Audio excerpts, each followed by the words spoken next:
వర్గాల కోసం ఆనాడు సామాజిక న్యాయానికి సంబంధించి 5 సూత్రాలతో పాపన్న ఏ రకమైన పోరాటం చేసిండు, ఎందుకు గోల్కొండ కోటను కొట్టడానికి సామాన్యమైనటువంటి కుటుంబాల నుంచి వచ్చినటువంటి వర్గాలను ఎంచుకొని వాళ్ళందరికీ కూడా విలువించాలంటే గెరిల్లా సైన్యం యొక్క పోరాట స్ఫూర్తిని నింపి గుండెల్లో ధైర్యం నింపి బల్యంతో మరి ఏ విధంగా సైన్యాన్ని ఎదిరిస్తే ఢిల్లీ సుల్తానులు కూడా గడగడ వనికి మరి పాపన్నను పిలుచుకొని గోల్కొండ కోట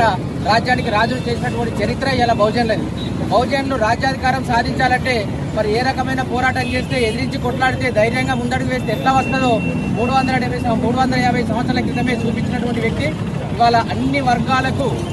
ఆయన పోరాట స్ఫూర్తి కాదు, ఒక దిశానిర్దేశం చేసినటువంటి వ్యక్తి. రాబోయేటువంటి భవిష్యత్ తరాల్లో కూడా మన హక్కులు పొందాలన్నా, రేపు రాబోయేటువంటి